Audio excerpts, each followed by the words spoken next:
Welcome back to my channel. If this is the first time you are here, please consider hitting that subscribe button over in the corner.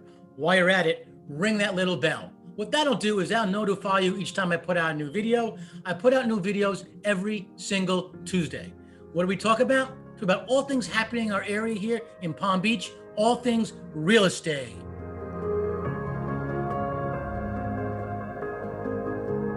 This week, we're going to talk about first-time homeowners and mistakes that they can possibly make, what you need to avoid, and we're going to get started right now.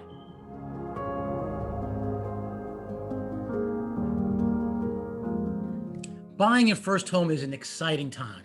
Most of the people I work with that are looking to buy homes, especially first-time home buyers, what they tell me is I ask them how they're feeling, and they say, I feel awesome, I feel great, but I'm also very nervous. And the truth is that those nerves that they feel is actually a protection mechanism, and they should feel that because there are lots of mistakes one can make. These are some of the mistakes you need to avoid.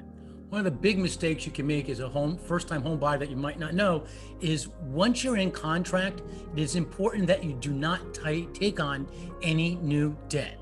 Why is that? Well, you're under contract with this home, you've been pre-approved for a loan, and you're committed to that loan. Well, what the lender is doing, they look at the debt to income ratio. Now, if you go out and buy a brand new car, if you lease a new car, that's going to change your debt to income ratio. If you go out and buy a whole bunch of new furniture, put it on the credit card, that's also going to disturb your debt to income ratio. So any big purchases in general, you want to avoid when you're in contract on your first new home. Another mistake first-time home buyers sometimes make is when they're first starting on their search and they're searching and they're not yet pre-approved for a loan.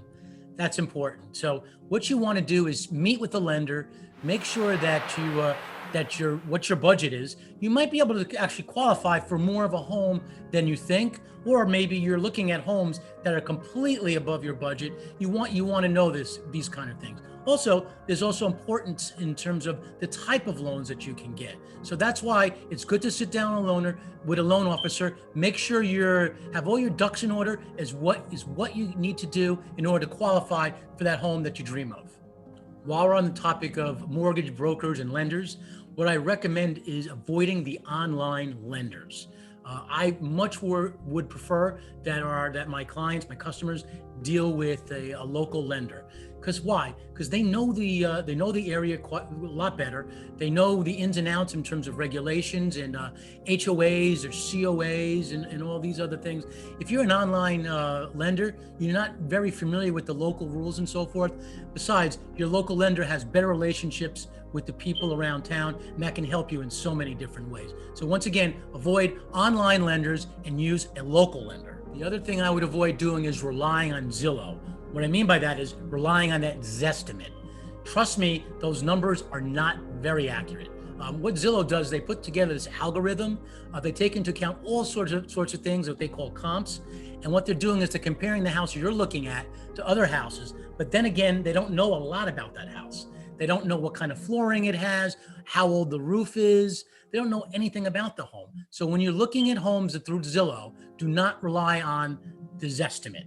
A better way to analyze the home you're looking at is to use a qualified expert realtor. He will do a comp analysis, comparative market analysis, and those are much better and more accurate estimates of what you should be looking at in terms of purchasing your home. Another big mistake if you're a first-time home buyer is having the listing agent represent you as the buyer.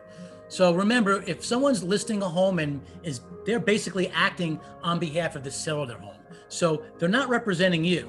Their client, their priority in this transaction is getting the most for their seller. So having said that, on the opposite side, you as the buyer, they're not going to be watching out for you. They're looking out their number one, which is their seller. So when you're looking to buy a home, especially for the first time, make sure you get a qualified, good realtor that can represent you on the buy side.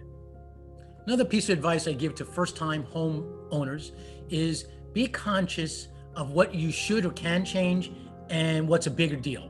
Okay, so if you walk into a home as an example, and the room for your young son is pink, don't sweat it.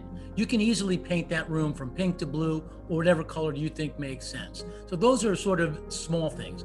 You want to be able to, when you walk into a home that you're looking at, you want to be able to visualize it. You want to see, don't look at the smaller things, look at the bigger picture. If the kitchen has, let's say, blue handles on it and you absolutely hate them, I don't blame you. What I would do is just don't think of it that way.